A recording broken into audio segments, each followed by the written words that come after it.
कि सर ये जो द अर्थ चैप्टर है इसको हम लोग किस तरीके से कंप्लीट करेंगे, आखिर इसको कंप्लीट करने का तरीका मेरा क्या होगा। हम लोग बात करेंगे अबाउट राइटर, यानी राइटर के बारे में बात करेंगे। तो हमेशा के लिए दिल और दिमाग दोनों में फिट कर लेना कि राइटर का नाम है एच.ई. बिट्स। सवाल पैदा होता है कि सर एच.ई. बिट्स साहब का जन्म कब हुआ था, तो आपके दिल से आवाज आनी चाहिए कि सर एच.ई. बिट्स साहब का जन्म हुआ था 1905 को और इनका डेथ हुआ था 1974 के अंदर। यानी हम लोग हिंदी एक्सप्लेनेशन को देखेंगे, इसके बाद मेरे प्यारे साथियों मोस्ट इंपॉर्टेंट ऑब्जेक्टिव क्वेश्चन को देखने वाले हैं और इसके साथ साथ मोस्ट इंपॉर्टेंट सब्जेक्टिव क्वेश्चंस को भी देखने वाले हैं। हेलो एवरीवन, कैसे हैं आप सब लोग। उम्मीद करते हैं कि अच्छे होंगे, मस्त होंगे, व्यस्त होंगे और अपने तैयारी में काफी अच्छे तरीके से जुटे होंगे।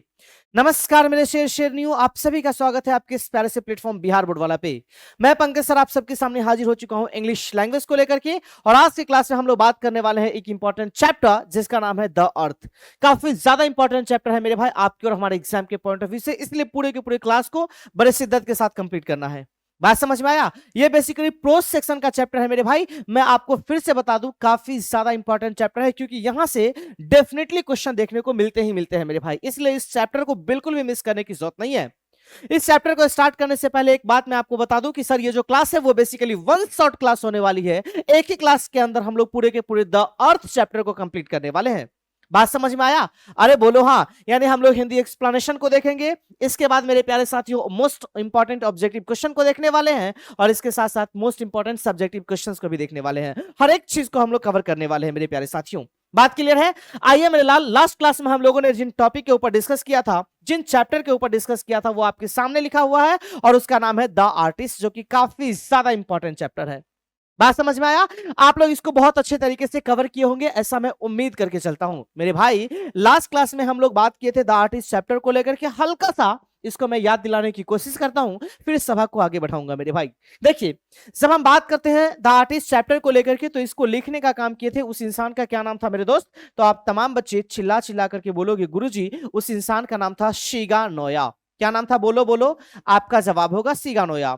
सर सीगा नोया साहब के बारे में कुछ इंपॉर्टेंट इंफॉर्मेशन आपके दिमाग में हमेशा के लिए फिट होने चाहिए। वो बात यह है कि सर इनका जो जन्म है ना वो बेसिकली 1883 को हुआ था और इनका डेथ मेरे प्यारे साथियों 1971 को हुआ था। अरे यही ना। जब हम बात करते हैं सीगा नोया को लेकर के मेरे भाई, तो ये बेसिकली जापान से बिलोंग कर रहे थे। कहां से बिलोंग कर रहे थे, जापान से बिलोंग कर रहे थे और इनको बेसिकली हम लोग शॉर्ट स्टोरी राइटर के रूप में जानते हैं। किस रूप में जानते हैं मेरे भाई, तो आपका जवाब होगा कि गुरुजी इनको हम लोग शॉर्ट स्टोरी राइटर कहते हैं। शॉर्ट स्टोरी राइटर यानी लघु कथाकार के नाम से जानते हैं मेरे भाई।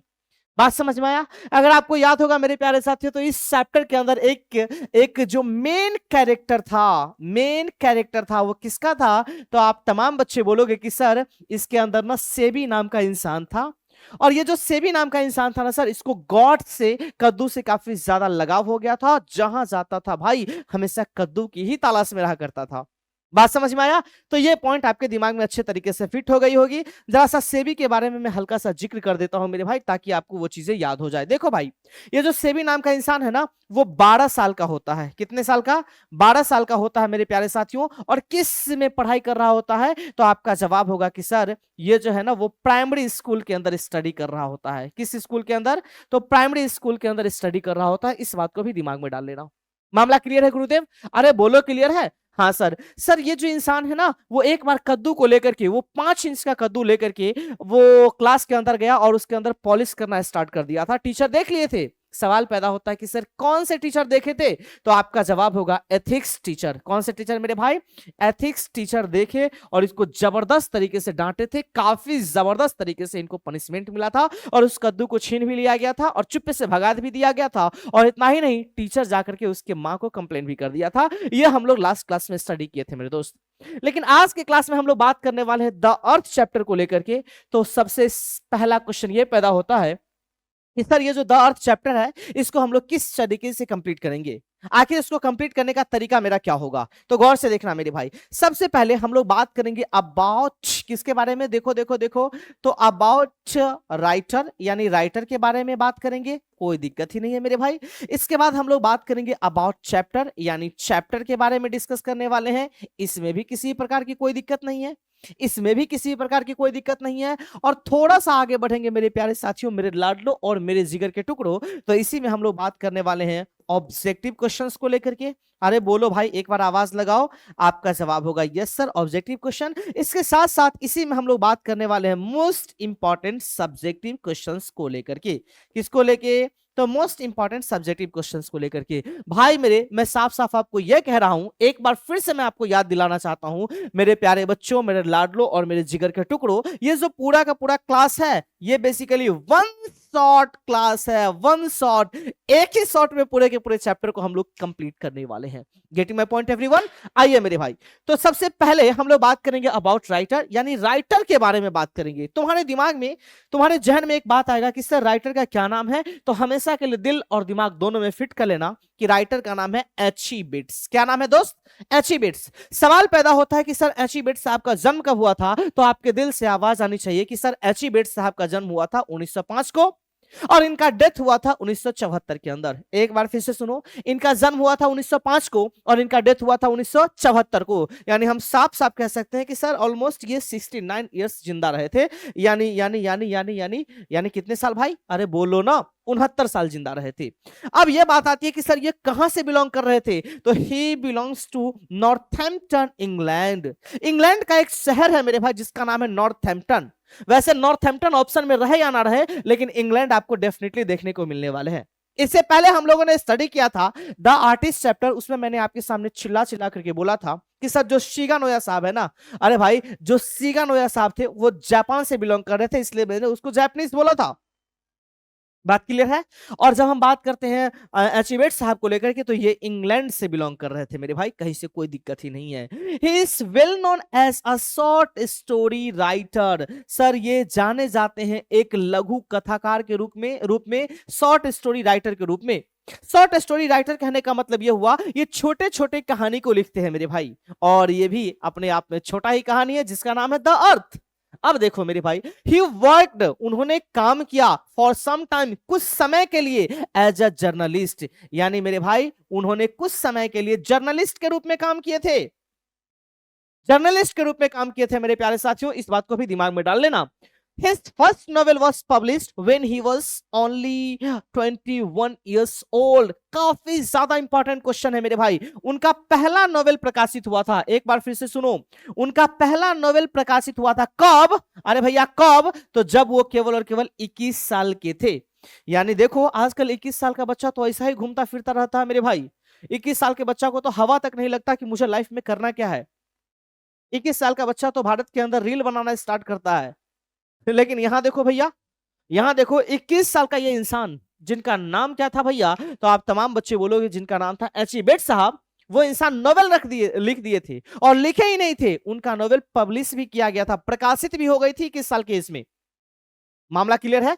चलिए नेक्स्ट, आगे हम लोग बात करते हैं फेमस कलेक्शन को लेकर के कि सर इनके द्वारा लिखी गई प्रसिद्ध काम कौन सा है, प्रसिद्ध वर्क कौन सा है, प्रसिद्ध रचना कौन सा है। तो सबसे पहला पॉइंट याद रखिएगा, द पर्पल प्लेन को लिखने का काम किसने किया, तो आपका जवाब होगा कि सर इसको लिखने का काम किए थे उस इंसान का नाम था एच.ई. बिट्स।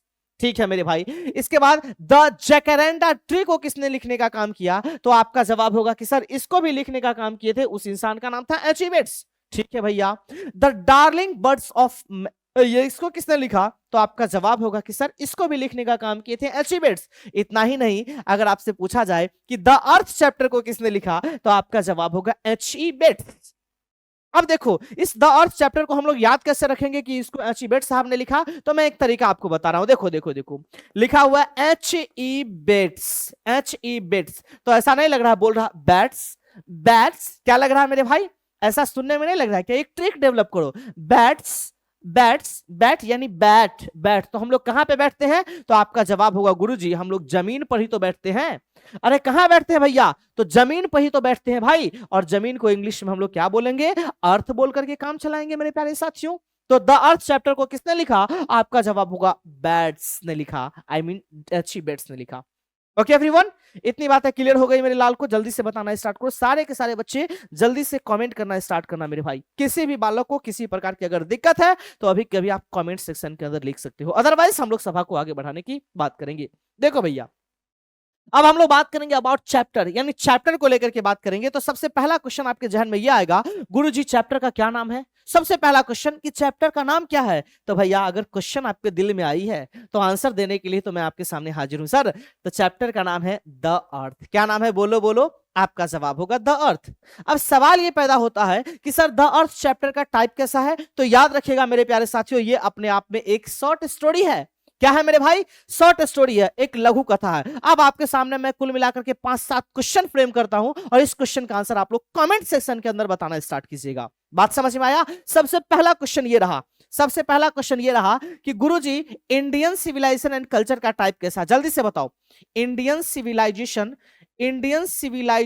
एंड कल्चर का टाइप कैसा है प्यारे बच्चों? तो आपका जवाब होगा, आपका क्या जवाब होगा वो आप मुझे बताइए।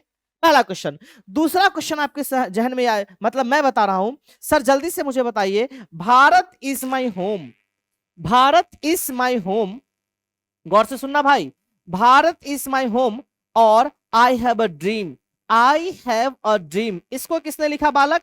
इसका भी आंसर आप लोग मेरे को देना स्टार्ट कीजिए। तीसरा क्वेश्चन मैं आपसे पूछ रहा हूं, अ पिंच ऑफ स्नफ को किसने लिखा? अ पिंच ऑफ स्नफ को किसने लिखा? इस सॉरी किसने लिखा नहीं, इसका टाइप क्या है वो बताइए। और चौथा क्वेश्चन मैं आपसे पूछ रहा हूं मेरे प्यारे बच्चों, मेरे लाडो और मेरे जिगर के टुकड़ों, कि सर द आर्टिस्ट का टाइप कैसा है? द आर्टिस्ट का टाइप कैसा है? कुल मिलाकर के इन 4 क्वेश्चन का आंसर, इन 4 क्वेश्चन का आंसर आपको अभी के अभी कमेंट सेक्शन में देना है मेरे भाई, अभी के अभी कमेंट सेक्शन में दो, बिना लेट किए हुए। क्योंकि मैंने आपको बताया था जब मैंने पढ़ाया था Indian civilisation and culture, Bharat is my home पढ़ाते वक्त और आई हैव अ ड्रीम पढ़ाते वक्त मैंने इन चीजों के बारे में आपको जानकारी दी। इतना ही नहीं मेरे प्यारे साथियों, अ पिंच ऑफ स्नफ और द आर्टिस्ट के बारे में भी मैंने आपको बताया। जल्दी से मुझे बताना स्टार्ट करो कमेंट सेक्शन के अंदर प्लीज मेरे भाई, 1 मिनट का समय मैं आपको दे रहा हूं। चलिए मेरे भाई, तो अब हम लोग आगे बढ़ते हैं, ठीक है। देखिए ये पूरा का पूरा, ये इन सारे के सारे क्वेश्चंस का आंसर आप लोग कमेंट सेक्शन के अंदर जरूर दीजिएगा। अब इस चैप्टर की हम लोग शुरुआत करते हैं मेरे प्यारे बच्चों, बड़े गौर से, बड़े शिद्दत के साथ आपको देखते हुए चलना है। एक एक चीज आपको याद हो जाएगा और इस बात का मैं गारंटी देता हूं कि आप किसी को पढ़ा भी पाओगे, अगर आप बड़े गौर से बड़े प्यार से इसको सुनने की कोशिश करोगे। तब नहीं सुनोगे तो मेरा क्या ही जाएगा। देखो भैया सर, सबसे पहली बात कि सर इस पूरे के पूरे चैप्टर के अंदर टोटल कितने कैरेक्टर्स हैं? जब हम बात करते हैं कैरेक्टर को लेकर के मेरे प्यारे साथियों, जब हम बात करते हैं कि सर इसमें कुल कितने कितने कैरेक्टर है, कितने हीरो और हीरोइंस के बारे में चर्चा किया गया है, तो याद रखना मेरे भाई, इसमें कुल मिलाकर के मैं फिलहाल के लिए 3-4 लोगों को लेकर के चलता हूं मेरे भाई। सबसे पहला जिसका नाम मैं आपके सामने ये लिख रहा हूं मेरे प्यारे बच्चों, सबसे पहला जॉनसन। क्या नाम है? जॉनसन। दूसरा मेरे प्यारे साथियों बेंजी। तीसरा आपके सामने है जिसका नाम है फ्लोरेंस। और एक और नाम मैं लिखना चाहता हूं मेरे प्यारे बच्चों आप लोगों की तसल्ली के लिए, और जिसका है नाम है सैंडर्स। कुल मिलाकर के 4 कैरेक्टर के बारे में मैं डिस्कस कर रहा हूं आपके सामने। सबसे पहला क्या बोला हूं? सबसे पहला बोला हूं जॉनसन, दूसरा बेंजी, तीसरा फ्लोरेंस और चौथा सैंडर्स। इस बात को दिल और दिमाग में अच्छे तरीके से फिट कर लेना। मामला क्लियर है सर? सर अब बात आती है कि जॉनसन कौन है, बेंजी कौन है, फ्लोरेंस कौन है और ये सैंडर्स कौन है मेरे भाई। तो देखो ये जो जॉनसन है ना प्यारे बच्चों, गौर से सुनना, ये जो जॉनसन है ना ये बेंजी का बेटा है, यानी बेंजी, सॉरी बेंजीज का बेटा नहीं रे भाई, बेंजी के पिताजी है, यानी बेंजीज फादर। कौन है? बेंजीज फादर, बेंजी के पिताजी है। सर जब हम बात करेंगे इस बेंजी को लेकर के, तो बेंजी जो है ना वो जॉनसन सन, यानी जॉनसन का बेटवा है। वही अगर हम बात करते हैं इस फ्लोरेंस को लेकर के, तो फ्लोरेंस जो एक लड़की है मेरे प्यारे साथियों, जो देखने में बिल्कुल भी अच्छी नहीं है, उसका लोल मोट होता है, ठोर मोट होता है, एकदम काली होती है देखने में, बिल्कुल भी काले कहने का मतलब समझ में आया भैया, लोल मोट है, इधर है उधर है, बिल्कुल भी अच्छी नहीं दिखती है।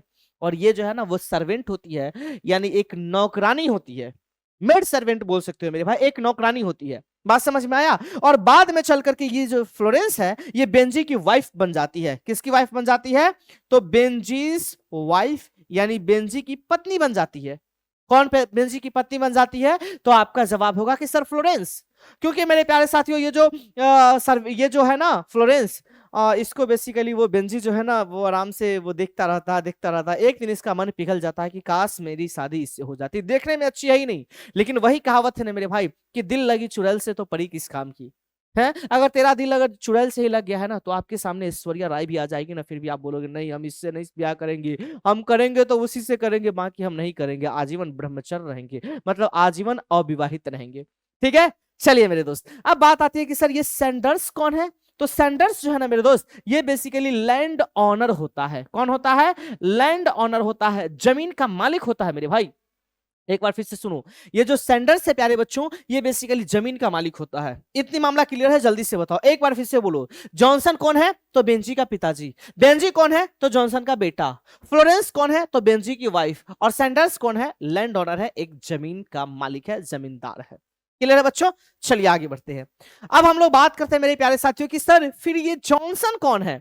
तो एक चीज याद रखिएगा, जॉनसन कौन है वो तो अलग सी बात है, लेकिन मैं एक कहानी आपको बता रहा हूं कि सर जॉनसन के पास ना क्या था। तो याद रखना, Johnson had the earth, Johnson के पास पृथ्वी था। अरे भैया पृथ्वी नहीं, जॉनसन के पास जमीन था।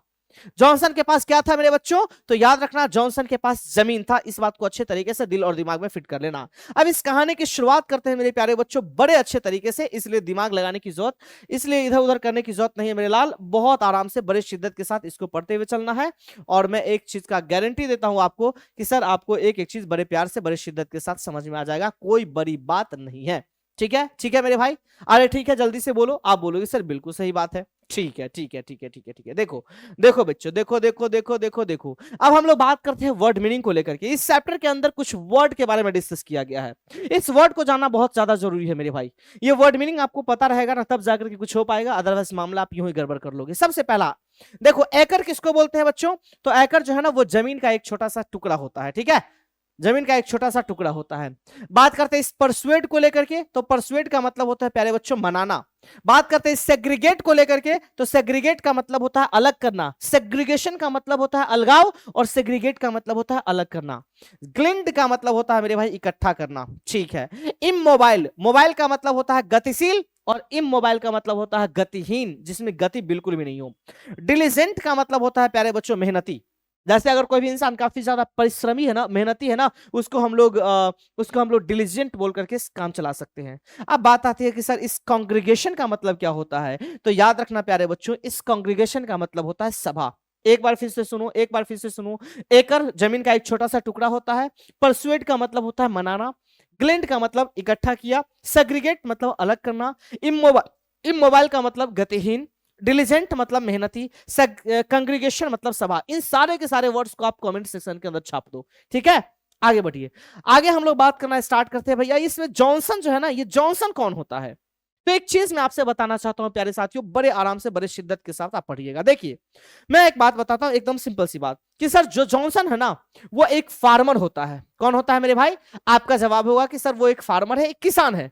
इस पूरे के पूरे चैप्टर के अंदर, इस पूरे के पूरे कहानी के अंदर, इस पूरे के पूरे शॉर्ट स्टोरी के अंदर जो जॉनसन है वो एक फार्मर होता है, एक किसान होता है। एकदम निकम्मा किसान आप कह सकते हो मेरे भाई, निकम्मा किसान आप कह सकते हो। और यह जो इंसान है ना वो एक प्रिएचर होता है, local preacher. He was also a local preacher, वो एक प्रिएचर भी होता है प्यारे बच्चों। अब सवाल पैदा होता है कि sir what do you mean by preacher. Preacher कहने का मतलब हुआ मेरे प्यारे साथियों उपदेशक। क्या मतलब हुआ? उपदेशक, यानी ये उपदेश देने का काम करते हैं। उपदेश तो समझते ही होंगे ना, अरे उपदेश तो जानते ही होंगे भाई। आप बोलेंगे यस सर बिल्कुल जानते हैं, कोई दिक्कत नहीं है। और ये जो जॉनसन है मेरे प्यारे साथियों, जॉनसन है, इसके पास कुल मिलाकर के 4 एकड़ जमीन होता है। कितने एकड़ जमीन होता है बच्चों? 4 एकड़ जमीन होता है। अब सवाल पैदा होता है कि जमीन अपना था? नहीं मेरे भाई, अपना नहीं था, ये उधार लिए हुआ था। किससे? तो सैंडर्स से। एक बार फिर से सुनो, जॉनसन एक किसान है, और किसान के साथ साथ एक प्रिएचर होता है। प्रिएचर कहने का मतलब उपदेशक होता है। और ये जो जॉनसन है ना मेरे प्यारे बच्चों, इसके पास कुल मिलाकर के 4 एकड़ जमीन होता है। लेकिन आपको याद दिला दे, ये जमीन इसका अपना नहीं होता है, इसके बाप का बपौती नहीं होता है सर। ये जो जमीन है ना वो सैंडर्स से उधार लिया हुआ होता है। किससे उधार लिए हुआ होता है? आपका जवाब होगा सैंडर्स से। इतनी मामला क्लियर है सर। सर एक बार की बात है, ये कुछ बातें मैं आपको बताना ज्यादा उचित समझता हूं मेरे भाई। इस पूरे के पूरे कहानी को पहले मैं समझा देता हूं ओरली, इसके बाद एक एक चीज को मैं डिस्कस करूंगा। Getting my point everyone? देखिए जरा गौर से देखिए। सर ये जो बेंजी है ना, जॉनसन का बेटा, ये जो बेंजी है मेरे प्यारे साथियों, ये जो बेंजी है ना वो कैसा इंसान होता है पता है? ये जो बेंजी है वो काफी ज्यादा सिंपल माइंडेड पर्सन होता है। कैसा इंसान होता है मेरे भाई? सिंपल माइंडेड पर्सन होता है, एकदम भोला भाला इंसान होता है। इसके दिमाग में इधर उधर छल कपट कुछ भी नहीं चल रहा होता है। इसको पैसे तक गिनती नहीं करने आता रहता है मेरे भाई। इसके मम्मी पापा काफी ज्यादा परेशान होते हैं, काफी ज्यादा हताश हो जाते हैं कि भाई ये क्या हो रहा है मेरे बेटे के साथ। मेरे बेटा के पास तो दिमाग ही नहीं है, ये नहीं है, वो नहीं है, कुछ काम धाम नहीं करता है, कैसे इसका जीवन व्यतीत होगा, कुछ नहीं समझ में आ रहा है। ये सब बातें उनके दिमाग में चलती रहती है, उनके मम्मी पापा के बारे दिमाग में। एक बार की बात है मेरे प्यारे साथियों, उनके मम्मी पापा ना इसको लेकर के, किसको, तो बेंजी को लेकर के डॉक्टर के पास जाते हैं। किसके पास जाते हैं, डॉक्टर के पास जाते हैं, और डॉक्टर को जाकर के कहते हैं देखिए ना, ये मेरा बेटा है, और ये जो बेटा है ना, इतना उम्र इसका हो गया है, लेकिन अभी तक ये कोई काम धाम नहीं करता है, ये बड़ा भोला भाला इंसान है, इसको कुछ नहीं समझ में आता है, किसी पे नजरों नहीं देता है। बात समझ में आया, मतलब कुछ भी नहीं समझ में आता है मेरे भाई, इतना भोला भाला इंसान है वो। कौन, बेंजी। डॉक्टर साहब बोले क्या, डॉक्टर साहब ने सजेस्ट किया, अच्छा ऐसा कीजिए, ये भोला भाला इंसान है ना, कोई बात नहीं है, इसको कुछ काम दीजिए, इसका दिमाग बिल्कुल ठीक है, कहीं से कोई दिक्कत ही नहीं है, ये थोड़ा सा सुस्त है, अलग सी बात है, इसको कोई काम दीजिए आप। अगर इसको काम दीजिएगा ना तो धीरे धीरे इसका दिमाग भी खुलना स्टार्ट हो जाएगा। जब वर्कलोड बढ़ता है ना इंसान के ऊपर मेरे भाई, जब प्रेशर आती है ना, तो इंसान खुद ब खुद काम करना स्टार्ट कर देता है। तो उसके मम्मी पापा बोले अच्छा डॉक्टर साहब आप ही बताइए ना, हम इसको कौन सा काम दे। डॉक्टर ने सजेस्ट किया, डॉक्टर ने सजेशन दिया, डॉक्टर ने सलाह दिया कि इसको कुछ मुर्गी पालन करने के लिए कहिए।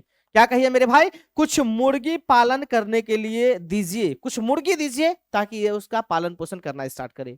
मैं आपको जानकारी के लिए बता दूं मेरे प्यारे साथियों, ये इंसान जो है ना, ये जो बेंजी इंसान है, इस इंसान को उसके मम्मी पापा घर पे लाए और मुर्गी खरीद करके दिए। और मैं आपको यह भी बता दूं कि स्टार्टिंग में मेरे प्यारे साथियों, शुरुआत में इसके पास कुल मिलाकर के 10 से 12 मुर्गियां थी। कितनी मुर्गियां थी प्यारे बच्चों, 10 से 12 मुर्गियां थी। 10 और अ डजन, डजन का मतलब दर्जन, दर्जन में 12 होते हैं, यानी 10 से 12 मुर्गियां स्टार्टिंग में थी। और ये धीरे धीरे धीरे धीरे धीरे धीरे उस मुर्गी को देखना उसने स्टार्ट कर दिया। इसके बाद देखा अरे भैया ये जो मुर्गी है ना, ये तो अंडा भी देती है। बेंजी को ये बात पता भी नहीं था कि मुर्गी अंडा देती है। फिर वो देखा अरे भैया मुर्गी तो अंडा भी देती है, इसके बाद इस अंडा को बेचा भी जाता है, उससे फिर रुपया आता है। धीरे धीरे धीरे धीरे इसका दिमाग खुलना स्टार्ट हो गया मेरे भाई।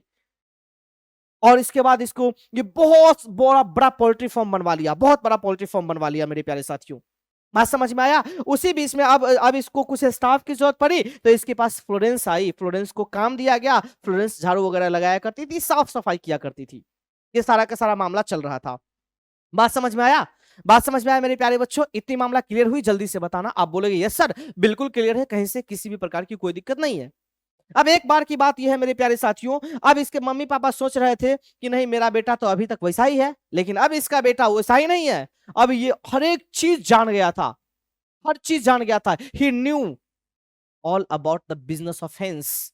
वो मुर्गी के बिजनेस के बारे में हर कुछ जान चुका था मेरे भाई। इसके बाद इन्होंने फ्लोरेंस को रख लिया काम पे। फ्लोरेंस स्टाफ थी मेरे प्यारे साथियों। अब हुआ क्या वो सुनना प्यारे बच्चों, गौर से सुनिएगा, गौर से सुनिएगा। इसके मम्मी पापा ना इसके लिए अकाउंट खुलवा दिए मेरे भाई, अकाउंट खुलवा दिए, और अपने पैसे उसके अकाउंट में डालते थे, ताकि मेरा बेटा बड़ा हो जाएगा ना, तो इसके पास तो उतना दिमाग है नहीं, और उतना दिमाग है नहीं तो फिर ये कमाएगा खाएगा कैसे, क्या होगा नहीं होगा। उन लोगों ने सोचा, दोनों पति पत्नी ने सोचा कि सर जब मेरा बेटा 21 साल का हो जाएगा, कितने साल का, 21 साल का हो जाएगा, तब मैं एक समारोह करूंगा या फिर करूंगी। तब हम लोग मिलकर के एक समारोह करेंगे, और उस समारोह में उसको एक पासबुक दिया जाएगा, और उस पासबुक पे पैसा रहेगा। बेंजी काफी ज्यादा खुश हो जाएगा। मामला क्लियर है दोस्त, इतनी बातें आपको समझ में आई, जल्दी से मुझे बताना। आप बोलोगे यस सर बिल्कुल समझ में आई। लेकिन एक बात बताते हैं मेरे प्यारे साथियों, मामला यह हुआ कि सर बेंजी नाम का जो इंसान है ना भाई, ये बिजनेस के बारे में सब कुछ जानना स्टार्ट कर दिया। अब इसकी मुर्गियां वीक में, किसमें, वीक में लगभग एवरेज देखा जाए तो 200 अंडे देने स्टार्ट कर दिए थे। कितने अंडे देने स्टार्ट कर दिए, 200 अंडे स्टार्ट कर दिए देने। अब इस अंडे को बेचना स्टार्ट कर दिया मेरे भाई। इसके बाद इन्होंने एक फोर्ड वैन खरीद लिया, फोर्ड वैन, एक गाड़ी खरीद लिया मेरे प्यारे बच्चों, और इसी गाड़ी के सहारे वो सब जगह अपना बेचताश किया करते थे, कोई दिक्कत ही नहीं था। मामला क्लियर है सर। अब इसके पास इतना ज्यादा धन दौलत हो गया, इतना ज्यादा धन दौलत हो गया कि जो पीछे का जमीन था ना, जो सेंडर से वो उधार लिया था, 4 एकड़ जमीन, अब उसको खरीदने की बात करना स्टार्ट कर दिया। इन्होंने अपने पिताजी को जाकर के बोला पापा मैं उस जमीन को खरीदना चाहता हूं। बोला इतना पैसा कहां से तुम्हारे पास आएगा, हाँ हम खरीदना चाहते हैं। भैया उस जमीन को ये खरीद लिया, उस जमीन को खरीद लिया, पूरे में पोल्ट्री फार्म बनवा दिया, एकदम जबरदस्त तरीके से इनका सब कुछ चलना स्टार्ट हो गया मेरे प्यारे बच्चों। लेकिन एक बार की बात है, अब ये जो फ्लोरेंस है ना, वो झाड़ू लगा रही थी। अब ये फ्लोरेंस झाड़ू लगा रही थी मेरे प्यारे साथियों, तो बेंजी देख लिया। और बेंजी जब देखा ना, तो बेंजी का मन डोल गया। उसके दिमाग में आ गया, साई भैया इससे मैं ब्याह कर लूंगा, चाहे कुछ भी हो जाए, इससे मैं शादी कर लूंगा भैया, इसके लिए कुछ भी क्यों ना करना पड़े। और उसको जाकर के वो प्रपोज करता है, बोलता है कि विल यू मैरी मी, क्या तुम मुझसे शादी करोगे। फ्लोरेंस बोलती है, ये क्या बोल रहे हैं मालिक, आप तो मेरे मालिक हैं, मैं आपसे शादी कैसे करूंगी। हाँ, मैं आपके लायक नहीं हूं, मैं आपसे शादी कैसे करूंगी महाराज। बेंजी बोलता है, तू टेंशन मत ले, तू मेरे से शादी करेगी ना, सिर्फ हाँ या ना बोल दे। भैया वो बोलती है, ठीक है हम कर लेंगे। अब बेंजी जाकर के अपने माता पिता को बताता है कि हमको फ्लोरेंस पसंद है, हम फ्लोरेंस से ब्याह करना चाहते हैं। उसके माता पिता बोलते हैं, भाई आप पगला है तू, इस तरह की बातें कर रहा है, तुम इतना बड़ा बिजनेसमैन है यार, तुम्हारे पास धन दौलत किस चीज की कमी है, और तुम स्टाफ से शादी करोगे, तुम अपने नौकरानी से शादी करोगे, मत करो शादी, वो देखने में भी अच्छी नहीं है। वो जो फ्लोरेंस है मेरे प्यारे साथियों, फ्लोरेंस है ना, वो फ्लोरेंस उसके माता पिता को पसंद नहीं थी। क्यों? क्योंकि उसकी खूबसूरती बिल्कुल भी नहीं थी, वो देखने में अगली थी, काफी ज्यादा भद्र थी, उटपटांग देखने में लग रही थी। लेकिन क्या करोगे यार, बेंजी बोला, नहीं हम ब्याह करेंगे तो उसी से करेंगे, चाहे कुछ हो जाए, ब्याह करेंगे तो उसी से करेंगे। भैया दोनों का मम्मी पापा का बात टाल दिया, और भैया कैसे भी करके ये क्या नाम है, फ्लोरेंस से ब्याह कर लिया। फ्लोरेंस से ब्याह किया मेरे भाई। अब सवाल ये पैदा होता है कि बेंजी कितने साल की एज में फ्लोरेंस से शादी किया था, तो अच्छे तरीके से दिमाग में डाल लेना कि सर वो 40 साल की एज में, कितने साल की एज में, एट द एज ऑफ 40, 40 साल की एज में उन्होंने फ्लोरेंस से शादी किया और फ्लोरेंस के साथ घर में एंटर किया। कुछ दिन बीता नहीं कि फ्लोरेंस जो है ना, वो अपनी सासू माँ और ससुर जी से काफी ज्यादा लड़ाई झगड़ा करना स्टार्ट कर दिए। मतलब घर में एक क्लेश पैदा कर दी वो लड़की, और घर में क्लेश पैदा कर दी। अब बेंजी तो अपने घर वाली की बात मानेगा, बेंजी तो अपनी वाइफ की बात मानेगा। और जब उसकी वाइफ जाकर के चढ़ा देती थी, देखिए ना मम्मी ऐसे ऐसे बोल रही है, पापा ऐसे ऐसे बोल रहे हैं, बेंजी भी बड़ा गुस्सा आ गया मम्मी पापा पे कि अगर आपको नहीं रहना है तो कोई बात नहीं, आप अलग हो जाइए, हम लोग को अलग कर दीजिए, हम लोग अलग खाएंगे पियेंगे। भैया ये क्या बदतमीजी हुई यार, ये क्या बदतमीजी हुई बताओ, ये कोई तरीका हुआ क्या। तुमको पाल पोस करके बड़ा किया हूं मैं, और तुम मुझे आज घर से बाहर निकाल रहे हो। तो बेंजी जो है ना, अपने माता पिता को अलग कर दिया, और उसको किचन में खाने के लिए बोला। यहाँ पे खाने के लिए कि नहीं आप लोग अलग खाइए, किचन में खाइए, मेरे साथ आप लोग नहीं खाइए, जब आप लोग को एडजस्ट नहीं होता। तो फ्लोरेंस इसी तरीके से लड़ाई करती गई, और मामला धीरे धीरे गंभीर होता हुआ चला गया। और लास्ट में चल करके मेरे प्यारे बच्चों, एक बात और, एक सेरेमनी किया गया, एक समारोह रखा गया मेरे भाई। जब बेंजी 21 साल का हो जाएगा तो उसको एक पासबुक दिया जाएगा, और पासबुक दिया भी गया। तो इनके माता पिता को लगा ना कि ये तो बहुत बड़ा बिजनेसमैन हो गया है, जब इतना बड़ा ये बिजनेसमैन हो गया है तो पासबुक देंगे, और इसमें जो रुपया है वो पासबुक स्वीकार नहीं करेगा। लेकिन बेंजी काफी ज्यादा लोभी बन गया, उस पासबुक को स्वीकार कर लिया, और उसके माता पिता के पास कुछ भी नहीं बचा, उसके मम्मी पापा के पास कुछ भी नहीं बचा मेरे प्यारे साथियों, और मम्मी पापा को लास्ट में वो घर से बाहर निकाल देता है। ये पूरा का पूरा ओवरऑल कहानी था मेरे भाई। अब मैं एक एक चीज को आपके सामने एक्सप्लेन करता हूं। बात क्लियर है? बोलो इतनी बातें समझ में आई? एक भी क्वेश्चन नहीं छूटेगा बच्चों, अब एक्सप्लेन तो करने दो एटलीस्ट। आ जा, देखो भैया, अब हम लोग बात करते हैं इस जॉनसन के बारे में। जॉनसन क्या थे? आपका जवाब होगा कि सर जॉनसन फार्मर थे, और इसके साथ साथ एक प्रीचर भी थे। ठीक है, जॉनसन के पास जमीन था कितना एकड़? आपका जवाब होगा 4 एकड़। जो किससे लिया था? तो सैंडर्स से लिया था। दिमाग में जा रहा है बात? चलिए आगे देखिए। Johnson couple planned, Johnson couple ने यानी जॉनसन पति पत्नी ने ये प्लान किया, ये योजना बनाया कि हम लोग एक सेरेमनी करेंगे, हम लोग एक समारोह करेंगे। ठीक है, और उस समारोह के अंदर पासबुक दिया जाएगा बेंजी को। पासबुक किसको दिया जाएगा? बेंजी को। कब? जब बेंजी हो जाएगा 21 साल का। यानी passbook was given to Benjy, Benjy को पासबुक दिया गया था एट द एज ऑफ 21, यानी 21 साल के एज में। बेंजी को पासबुक कितने साल के एज में दिया गया प्यारे बच्चों? तो आपका जवाब होगा गुरुजी 21 साल के एज में दिया गया। आगे देखो, Johnson was trusted in Providence. Sir Johnson एक ऐसा फार्मर था ना, एक ऐसा किसान था ना, जो प्रोविडेंस पे विश्वास करता था। फेट मतलब होता भाग्य पे विश्वास करता था मेरे प्यारे बच्चों। इस क्वेश्चन को भी दिमाग में अच्छे तरीके से फिट कर लेना, क्योंकि यह क्वेश्चन आपके एग्जाम के लिए काफी ज्यादा इंपॉर्टेंट है। क्वेश्चन पूछा जाएगा कि जॉनसन विश्वास करता था, जॉनसन ट्रस्ट करता था किस पे? तो फेट पे या फिर प्रोविडेंस पे, भाग्य पे विश्वास करता था मेरे भाई। इतनी मामला क्लियर है? जल्दी से मुझे बताओ, यस और नो। अरे बोलो बोलो प्यारे बच्चों, बोलो। ठीक है, इतनी बातें आपको समझ में आई अच्छे तरीके से। थोड़ा सा आगे बढ़ते हैं बच्चों, देखिए अब हम लोग बात करते हैं बेंजी को लेकर के कि सर बेंजी का कैरेक्टर कैसा था। ठीक है, देखो Benji was a simple minded person. सबसे पहला क्वेश्चन आपसे यही पूछा जाएगा कि बेंजी कैसा इंसान था मेरे भाई, तो आप तमाम बच्चे बोलोगे कि सर बेंजी जो है ना वो एक सिंपल माइंडेड पर्सन था। कैसा पर्सन था? एक सिंपल माइंडेड पर्सन था, साधारण दिमाग वाला इंसान था। आगे देखिए, he left the school at the age of 14। उन्होंने कितने साल की एज में स्कूल छोड़ दिया? तो आप तमाम बच्चे ये बोलोगे कि सर उन्होंने मात्र और मात्र 14 साल की एज में स्कूल छोड़ दिया। कितने साल के एज में मेरे भाई? तो आपका जवाब होगा कि सर 14 साल के एज में स्कूल छोड़ दिया। अच्छा, इससे पहले वाला जो चैप्टर था जिसका नाम था द आर्टिस्ट, जिसमें सेबी नाम का कैरेक्टर था, सेबी कितने साल के एज में स्कूल छोड़ा था वो आप कमेंट सेक्शन में बताओ मेरे भाई। मतलब सेबी किस क्लास के अंदर पढ़ाई कर रहा था वो आप कमेंट सेक्शन के अंदर बताओ। लेकिन याद रखिएगा बेंजी जो है ना वो स्कूल छोड़ा था 14 साल की अवस्था में। ठीक है मेरे भाई? अरे ठीक है, आगे देखिए। एट फर्स्ट, इसका मतलब शुरुआती में, स्टार्टिंग में, ही हैड 10 और अ डजन हेन्स। यानी स्टार्टिंग में इसके पास कितनी मुर्गियां थी? तो 10 से 12 मुर्गियां थी।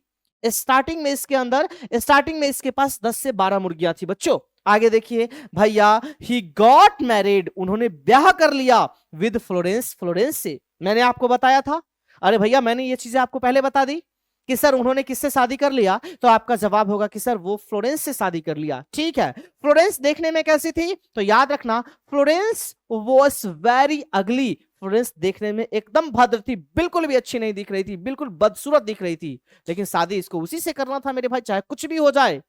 याद रखना, when he left the school, जब उसने स्कूल छोड़ा, ही हैड 40 to 50 हेन्स। याद रखो, स्टार्टिंग में उसके पास कितनी मुर्गियां थी? तो आप तमाम बच्चे बोलोगे कि सर स्टार्टिंग में, एक बार फिर से सुनो, स्टार्टिंग में उसके पास ना 10 से 12 मुर्गियां थी, 10 से 12 मुर्गियां थी। लेकिन जब उन्होंने स्कूल छोड़ा, लेफ्ट स्कूल, जब उसने स्कूल छोड़ा तब उसके पास कितनी मुर्गियां थी? तो आपका जवाब होगा कि सर 40 से 50 मुर्गियां थी। स्टार्टिंग में उसके पास 10 से 12 और जब उसने स्कूल छोड़ा तब 40 से 50। इस बात को दिमाग में डाल लीजिए। अगला, अब बात आती है कि सर वीक में एवरेज कितने एग्स निकलते थे? तो मैंने आपको बताया 200 एग्स पर वीक, 200 अंडे पर वीक आने स्टार्ट हो गए। अब इसके पास तो धन दौलत काफी ज्यादा हो गया, ये बहुत बड़ा बिजनेसमैन बन गया। बात समझ में आया? हाँ, घटिया इंसान था इसलिए इन्होंने अपने पिताजी को घर से बाहर कर दिया, वो तो खैर अलग सी बात है सर, वो तो खैर अलग सी बात है। आगे बढ़िए, आगे हम बात करते हैं कि सर डॉक्टर का क्या क्या रोल रहा है। जरा गौर से देखना प्यारे बच्चों, अच्छे तरीके से आप सुनते हुए चलो। ठीक है, मैं जिस तरीके से पढ़ा रहा हूं ना, ये मेरा तरीका है कि मैं एक स्ट्रोक में आपके दिमाग में डालना चाहता हूं। अदरवाइज ये 2-3 घंटे की चैप्टर है, क्या जरूरत है उतना दिमाग लगाने की यार, बिल्कुल भी परेशान मत हो। देखो, द डॉक्टर सजेस्टेड, डॉक्टर ने सजेस्ट किया, डॉक्टर ने सलाह दिया, टू कीप हेंस, मुर्गी रखने का सलाह दिया। आपसे क्वेश्चन पूछेगा कि मुर्गी रखने का सलाह किसने दिया था, तो आपका जवाब होगा कि सर ये सलाह डॉक्टर के द्वारा दी गई थी। ठीक है मेरे प्यारे बच्चों, द डॉक्टर सेड, डॉक्टर ने कहा, you are the people of land, आप जो इंसान है ना भैया, आप इसको काम क्यों नहीं देख सकते हो? आप तो एक जमीन वाला आदमी है, आपके पास तो जमीन है, जमीन से जुड़ी हुई बहुत सारी काम हो सकती है, सारे का सारा काम आप लोग कर सकते हो बड़ी आसानी से, कहीं से कोई दिक्कत ही नहीं होगी। डॉक्टर ने यह बात कहा, you are the people of land, आप जमीन के लोग हैं, आप जमीन के मालिक हैं, आपके पास जमीन है। ठीक है, अगला नोट करके एक पॉइंट लिखिएगा अच्छे तरीके से, ऑल द टाइम, हर एक समय, बेंजी वोर, हर एक समय बेंजी धारण किया हुआ था अ सिंपल स्माइल। भैया बेंजी नाम का जो इंसान था ना, उसके चेहरे पे एक सिंपल स्माइल रहा करता था, एक एक प्यारी मुस्कुराहट रहा करती थी, एक भोलेपन वाली मुस्कुराहट रहा करती थी।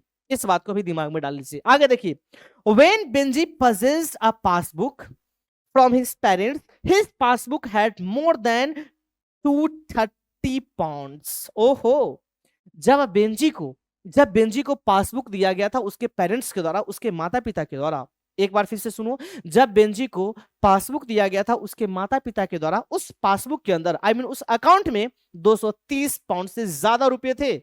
मतलब 230 पाउंड से ज्यादा थे मेरे भाई, इस बात को दिमाग में डाल लो। बात समझ में आया? More than 230 pounds. ओके, चलिए आगे देखिए, बेंजी किससे शादी किया? तो मैंने आपको बताया बेंजी मैरिड, बेंजी ने शादी कर लिया फ्लोरेंस के साथ एट द एज ऑफ 40, 40 साल की अवस्था में। ये क्वेश्चन भी आपके एग्जाम के लिए काफी ज्यादा इंपॉर्टेंट है कि बेंजी शादी किया था फ्लोरेंस से, लेकिन कितने साल की अवस्था में? तो आपका जवाब होगा कि सर 40 साल की अवस्था में। बेंजी शादी किया फ्लोरेंस से 40 साल की अवस्था में। Next, Benjy and his wife told their parents to eat in the kitchen. Benjy और उसकी वाइफ ने अपने माता पिता से कहा, गौर से सुनना प्यारे बच्चों, यहाँ पे रोने वाला सीन है कि बेंजी के माता पिता ने पढ़ा लिखा करके या फिर बिजनेस का आइडिया दे दे करके डॉक्टर के पास ले जा करके पैदा करके इतना बड़ा बना करके इतना कुछ किया, और लास्ट में जाकर के ये पगलवा बेंजी, खत्म इंसान, लोल बच्चा, अपने माता पिता को ही घर से बाहर निकाल दिया और किचन में खाने के लिए बोला। सब खाता था एकदम सोफा पे बैठ करके एकदम मस्ती में, और उन लोगों को बोला कि तुम लोग जाकर के किचन में खाओ। देखो, Benjy and his wife, Benjy और उसकी पत्नी told their parents to eat in the kitchen. Their का स्पेलिंग ये होगा THEIR, ठीक है। यानी बेंजी और उसकी वाइफ ने माता पिता को बोला कि आप लोग खाना खाइए कहाँ? तो किचन में जाकर के खाना खाइए, आपके लिए यहाँ पे कोई जगह नहीं है, क्योंकि आप हमेशा मेरी वाइफ से लड़ते रहते हैं। ठीक है। Benjy's parents did not like Florence because of grey eyes. एक बात याद रखिएगा प्यारे बच्चों, बेंजी के जो माता पिता है ना, वो फ्लोरेंस को लाइक नहीं करते थे, फ्लोरेंस को पसंद नहीं करते थे, बिकॉज ऑफ ग्रे आईज। उसकी आंख भी एकदम ग्रे थी, और इसके साथ साथ वो देखने में बिल्कुल भद्दी थी, अगली थी। ठीक है, आगे देखिए। डॉक्टर सजेस्टेड, डॉक्टर ने सलाह दिया बेंजीज पेरेंट्स, बेंजी के माता पिता को, टू कीप हेंस, ताकि मुर्गी रखो, मुर्गी रखो, because of strengthen of his mind, इसके माइंड को स्ट्रेंथ करने के लिए, इसके माइंड को मजबूत बनाने के लिए, इसके माइंड को डेवलप करने के लिए कुछ काम दे दीजिएगा तो ज्यादा बेहतर होगा। तो मुर्गी पालन करने का आइडिया किसने दिया? तो आपका जवाब होगा कि सर डॉक्टर ने दिया। किसको दिया? तो उसके माता पिता को दिया।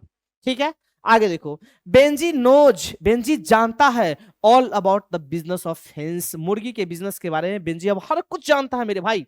अब बेंजी को किसी प्रकार की कोई दिक्कत ही नहीं रह गई, बेंजी हर कुछ जानना स्टार्ट कर दिया, कहीं से किसी प्रकार की कोई समस्या नहीं रही। इतनी बातें अगर क्लियर है मेरे प्यारे बच्चों तो मुझे कमेंट करके एक बार जल्दी से बताइए, यस सर एक एक चीज क्लियर हो गया, कहीं से किसी प्रकार की कोई दिक्कत नहीं है। ठीक है, अब मैं कुछ इंपॉर्टेंट पॉइंट पर जिक्र करता हूं मेरे भाई, जरा गौर से देखिए, गौर से देखिए। Benji is the main character in this story, in this chapter. ये जो चैप्टर है आपके सामने ना, क्वेश्चन पूछा जाएगा कि इस चैप्टर का मेन कैरेक्टर कौन है, इस चैप्टर के अंदर मेन रोल कौन प्ले करता है? तो आपका जवाब होगा बेंजी करता है। याद करो प्यारे बच्चों, जब हम बात कर रहे थे a pinch of snuff chapter को लेकर के, a pinch of snuff chapter को लेकर के, तो इसमें मेन रोल कौन प्ले किया? तो आपका जवाब होगा कि सर इसमें मेन रोल प्ले किए थे उस इंसान का नाम था नानू काका, कहीं से कोई दिक्कत ही नहीं बच्चों। ठीक है, जब हम बात कर रहे थे द आर्टिस्ट चैप्टर को लेकर के, तो इसमें मेन रोल किसने प्ले किया? तो आपका जवाब होगा कि सर इसमें मेन रोल प्ले किए थे उस इंसान का नाम था, उस इंसान का नाम था सेबी, कहीं से कोई दिक्कत ही नहीं है। एग्जैक्ट इसी तरीके से जब हम बात करते हैं द अर्थ चैप्टर को लेकर के, इसमें मेन रोल किसने प्ले किया? तो आप तमाम बच्चे बोलोगे कि सर इसमें मेन रोल जो प्ले कर रहा है उस इंसान का नाम है बेंजी, जो कि फ्लोरेंस के हस्बैंड है, फ्लोरेंस इसकी वाइफ है, जॉनसन का बेटा है, जॉनसन इसके बाप है।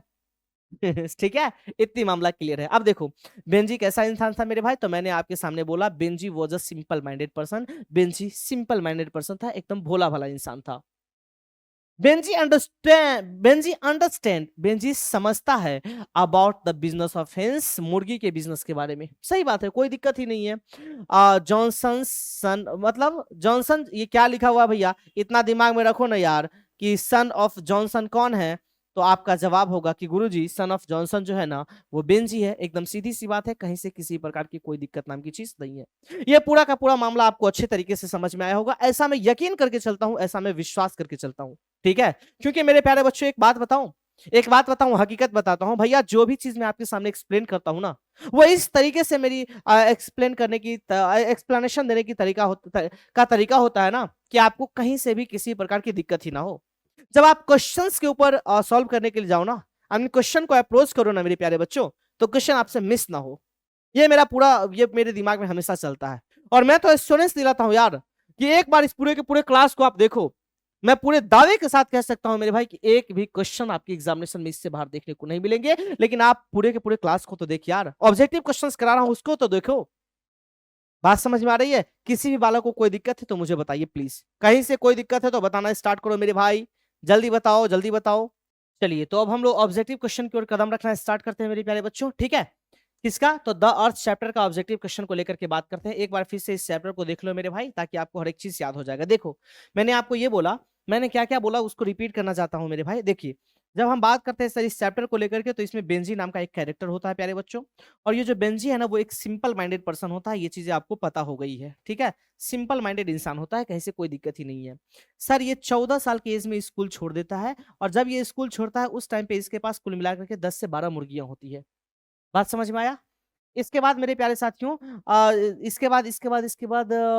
इसके बाद सॉरी सॉरी सॉरी, जब ये स्कूल छोड़ता है ना मेरे भाई, तो 10 से 12 नहीं, 40 से 50 मुर्गियां होती है।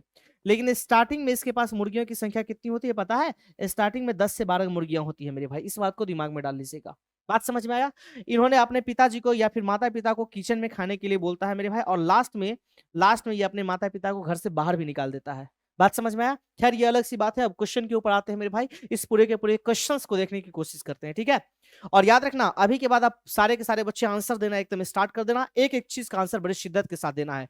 जितने भी क्वेश्चंस यहाँ पे कराए जाएंगे, सारे के सारे क्वेश्चंस आपके एग्जाम के पॉइंट ऑफ व्यू से इंपॉर्टेंट है। तो ये आपकी रिस्पॉन्सिबिलिटी बनती है कि पूरे के पूरे क्वेश्चन को बड़े शिद्दत के साथ आंसर करें। ओके एवरीवन, आइए फर्स्ट क्वेश्चन आपके स्क्रीन के सामने है। H E Bates was born in, H E Bates साहब कब पैदा हुए थे? ऑप्शन है 1906 को, 1905 को, 1915 को, या फिर 1925 को। तो मैंने आपको बताया कि एच ई बेट्स साहब का जन्म 1905 को हुआ था, और इनका डेथ मेरे प्यारे बच्चों 1974 को हुआ था। इस पॉइंट को दिमाग में अच्छे तरीके से डाल लेना, और इसका करेक्ट आंसर होगा बी फॉर बिहारी बाबू। कहीं से किसी प्रकार की कोई दिक्कत ही नहीं है। बी फॉर बिहारी बाबू आपके सेंटेंस का एकदम सही जवाब है मेरे भाई। नेक्स्ट क्वेश्चन आपके स्क्रीन के सामने है। H E Bates was died in, H E Bates साहब का डेथ कब हुआ था? अभी अभी मैंने बताया 1974, इसलिए इसका करेक्ट आंसर 1974 होगा। लेकिन दुर्भाग्य की बात यह है कि ऑप्शन के अंदर 1974 है ही नहीं। तो मेरे प्यारे बच्चों, मार दो ना 1974, क्या दिक्कत है भाई? ठीक है, बी सही जवाब होगा। नेक्स्ट अगला क्वेश्चन आपके सामने है। बेंजीज फादर वैल्यूड, बेंजी के पिताजी विश्वास करते थे, बेंजी के पिताजी मान्यता देते थे किस चीज को? ऑप्शन है स्वीट, फेट, बोथ, या नन ऑफ दिस। तो याद रखना मेरे भाई, बेंजी के जो पिताजी है ना, वो फेट पे, भाग्य पे बहुत ज्यादा विश्वास करते थे। इसकी मान्यता बहुत ज्यादा देते थे। इसलिए बी फॉर बिहारी बाबू आपकी सेंटेंस का सही जवाब होगा। आंसर दे रहे हो ना? चलिए ठीक है। Next, Benjy's parents planned, Benji के माता पिता ने योजना बनाया फॉर अ सेरेमनी, एक समारोह का, व्हेन ही वाज ब्लैंक, जब वो कितने साल का था? ऑप्शन है 30, 25, 21, या फिर 15। तो आप तमाम बच्चे बोलोगे कि सर योजना तब बना गया कि 21 साल की अवस्था में, ठीक है। सी करेक्ट आंसर होगा। H E Bates died in, H E Bates साहब का डेथ कब हुआ था? 1974 को, बिल्कुल सही जवाब है। H E Bates first novel was published when he was only blank, H E Bates साहब का पहला नोवेल प्रकाशित हुआ था, एच ई बेट्स साहब का पहला नोवेल प्रकाशित हुआ था जब वो कितने साल के थे? ऑप्शन आपके सामने है 20 इयर्स, 21 इयर्स, 25 इयर्स, या फिर 30 इयर्स। तो मैंने आपको बताया, जब वो 21 साल के थे ना प्यारे बच्चों, जब वो 21 साल के थे ना, उसी टाइम इन्होंने अपना पहला नोवेल प्रकाशित किया। इसलिए इसका करेक्ट आंसर होगा B for Bihari Babu. Next next है, Benjy's father was a blank, Benjy के पिताजी क्या थे? ऑप्शन है डॉक्टर थे, टीचर थे, प्रिएचर थे, या फिर पेंटर थे। तो आप तमाम बच्चे जोर जोर से और चिल्ला चिल्ला करके बोलोगे कि बेंजी के पिताजी एक प्रिएचर थे, यानी सी फॉर चाइना आपके और हमारे सेंटेंस का सही जवाब होगा मेरे भाई। सी आपकी सेंटेंस का एकदम करेक्ट आंसर होगा, ठीक है। Okay okay okay okay okay okay okay okay, ठीक है। चलिए नेक्स्ट अगला क्वेश्चन ये रहा बच्चों। The name of Johnson son was, Johnson के बेटे का क्या नाम था? ऑप्शन आपके सामने जैक, टॉम, बेंजी, या टॉनी। तो आप तमाम बच्चे बोलोगे कि जॉनसन के बेटे का नाम था बेंजी। सी करेक्ट आंसर होगा। The Johnson son was blank, Johnson के बेटा कैसा था? ऑप्शन है इंसेन, ब्लाइंड, लेम, या फिर सिंपल। तो मैंने आपको क्या बताया मेरे भाई, इस बेंजी के बारे में मैंने आपको क्या बताया कि बेंजी जो था ना मेरे भाई, बड़ा लोल बच्चा था, एकदम सीधा साधा बच्चा था। इसलिए इसका आंसर क्या होगा प्यारे बच्चों? Simple minded. क्या होगा? बोलो बोलो, सिंपल माइंडेड। इसलिए इसका सही जवाब होगा डी फॉर दुल्हेड़ा सा, ठीक है।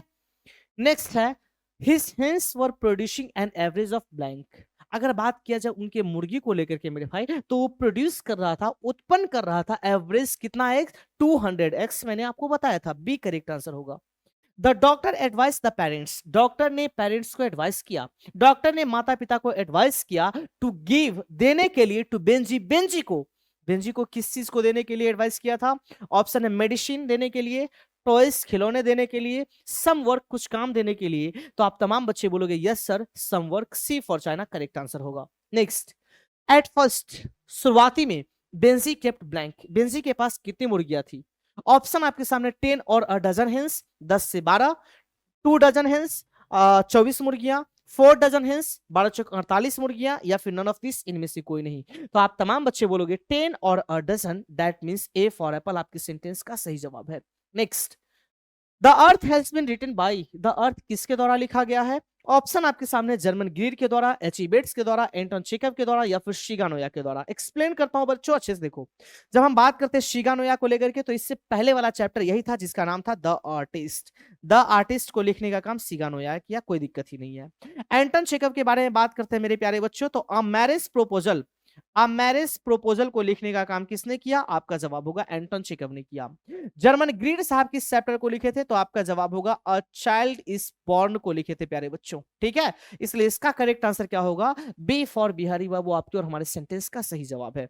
Next, Benjy left the school at the age of blank, Benjy ने स्कूल छोड़ा कितने साल की अवस्था में? ऑप्शन है 20, 12, 14, या फिर नॉन ऑफ दिस। कितने साल की अवस्था में छोड़ा था? 14, दैट मींस 14 साल की अवस्था में। When he left the school, जब उन्होंने स्कूल छोड़ा, he had blank, तो उसके पास कितनी मुर्गियां थी? मैंने आपको बताया शुरुआती में, अगर आपसे पूछा जाए शुरुआती में एट फर्स्ट, तो जवाब होगा 10 से 12 मुर्गियां। लेकिन जब उसने स्कूल छोड़ा उस टाइम पे 40 से 50 मुर्गियां थी बच्चों। इसलिए इसका सही जवाब होगा 40 और 50 hens. Next, H E Bates has written the story, निम्नलिखित में से किस स्टोरी को एचिबेट्स ने लिखा? आपका जवाब होगा द अर्थ को सर, सी करेक्ट आंसर होगा। Benjy's parents did not like blank, Benjy के माता पिता किसको लाइक नहीं करते थे, किसको पसंद नहीं करते थे? रेखा को, शिखा को, मैरी को, या फ्लोरेंस को? आपका जवाब होगा फ्लोरेंस को, डी करेक्ट आंसर है।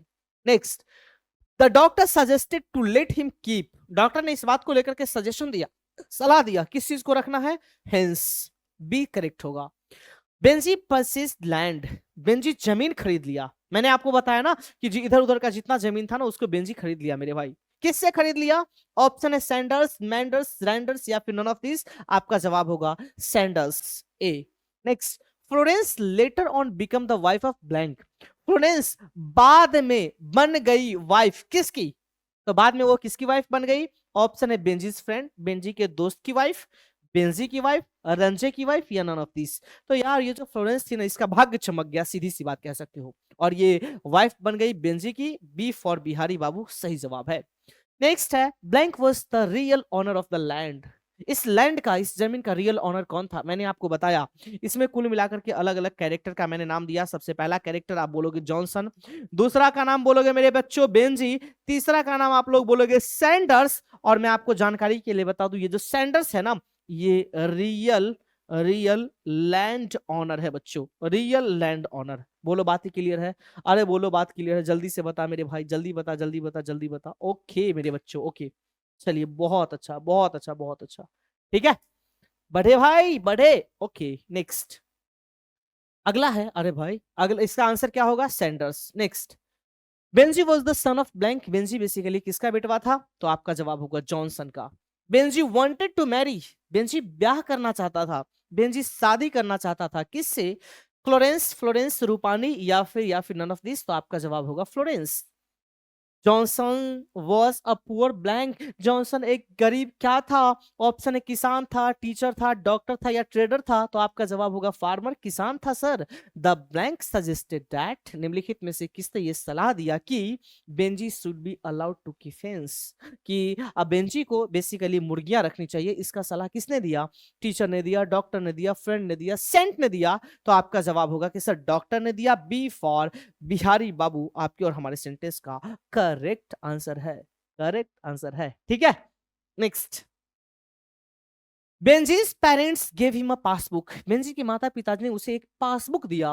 When he was blank years old, जब वो कितने साल का हो गया था? ऑप्शन है 20, 21, 22, या फिर 23। आप तमाम बच्चे चिल्ला चिल्ला करके बोलोगे गुरुजी, ओ गुरुजी, जब वो 21 साल के हो गए थे, बी सही जवाब है।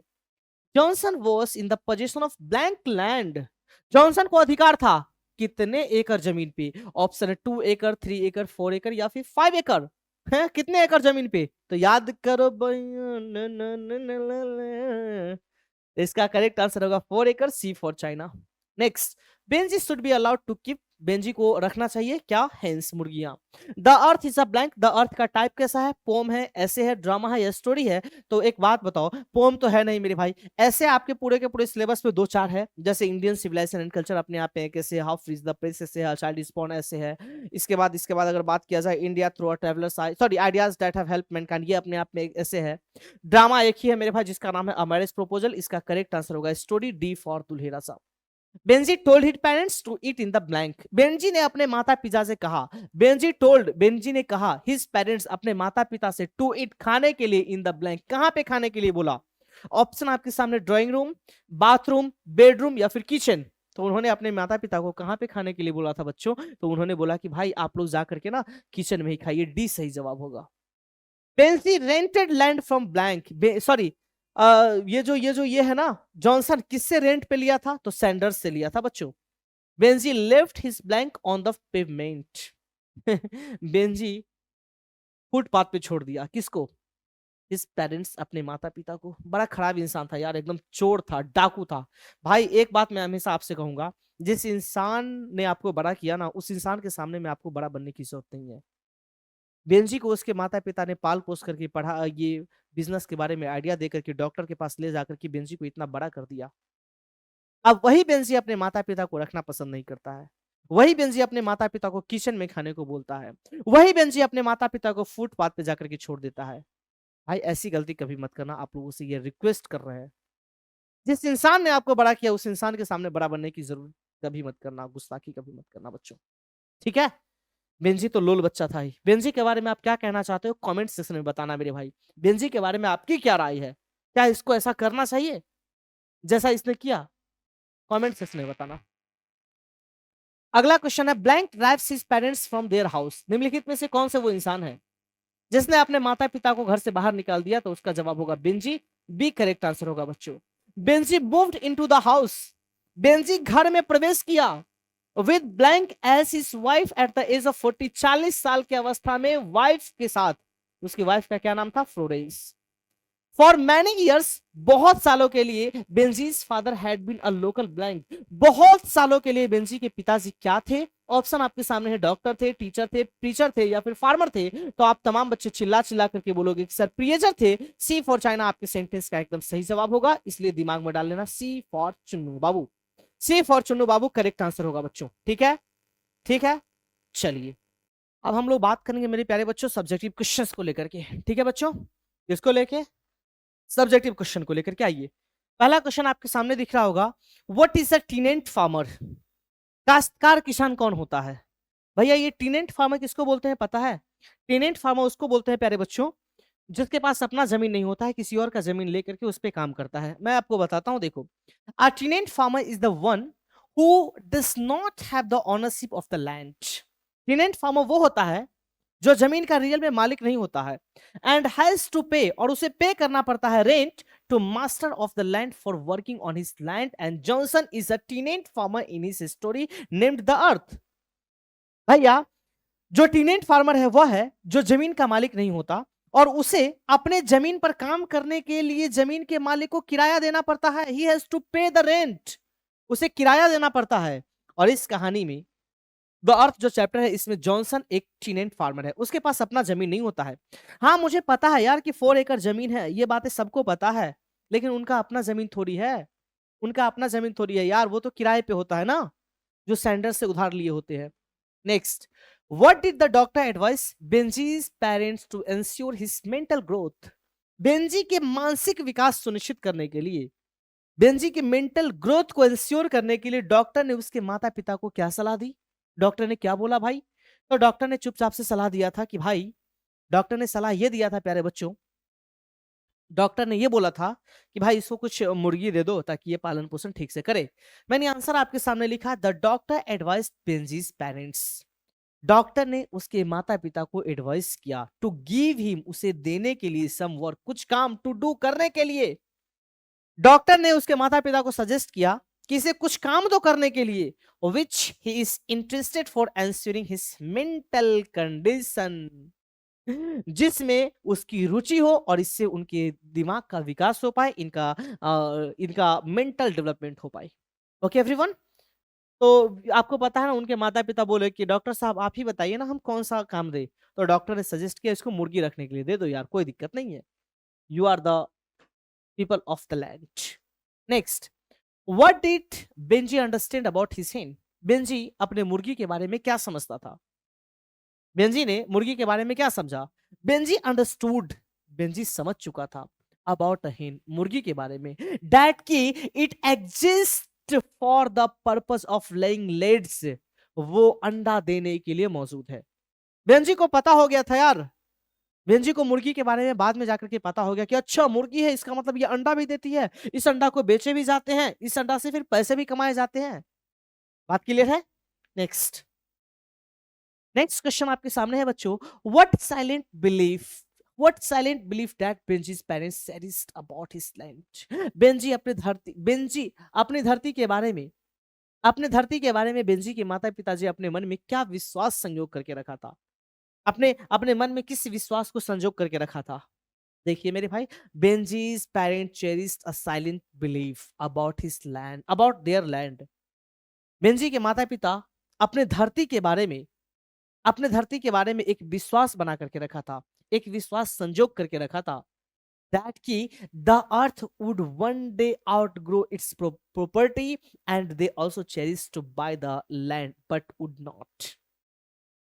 बेंजी के माता पिता अपने धरती के बारे में अपने मन में विश्वास संजोगे रखा था कि धरती एक दिन अपनी गरीबी को पीछे छोड़ देगी और वे लोग भूमि खरीदने के संग हुए थे, क्योंकि ये पूरा न, अच्छा वे सारे किसान लोग उस भूमि भूमि को खरीदना चाह रहे थे, उसके माता पिता, लेकिन वो पूरा नहीं हो पाया। हाँ उसका बेटा खरीदा था, लेकिन बाद में जाकर करके उसका बेटा तो निकाल ही दिया ना घर से। हाँ, who had Johnson rented there land from? Johnson ने धरती किससे किराए पर ले रखी थी? जॉनसन ने जमीन किससे किराए पर ले रखी थी? तो मैंने आपके सामने आंसर लिखा, Johnson had rented there land. Johnson ने धरती अपनी धरती, अपनी जमीन रेंट पे लिया था फ्रॉम अ मैन, एक इंसान से जिसका नाम सैंडर्स था। एक बार फिर से सुनो, Johnson had rented there land from the man, from a man named Sanders, उसका नाम सैंडर्स था बच्चों। बात क्लियर है? बात क्लियर है मेरी लाल?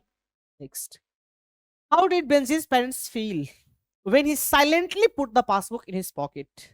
जब एक समारोह किया गया मेरे प्यारे बच्चों, और उस समारोह के दौरान उसके माता पिता ने उसको पासबुक दिया कि लो बेटा आपके लिए मैंने ये करके रखा था, इतने जमा करके रखे थे, इतने पाउंड्स। उस पासबुक को उनके दिमाग में, उनके माता पिता के दिमाग में ये बातें चल रही थी ना कि इसको जब पासबुक देंगे ना तो ये नहीं लेगा, इसके पास पैसे बहुत ज्यादा है।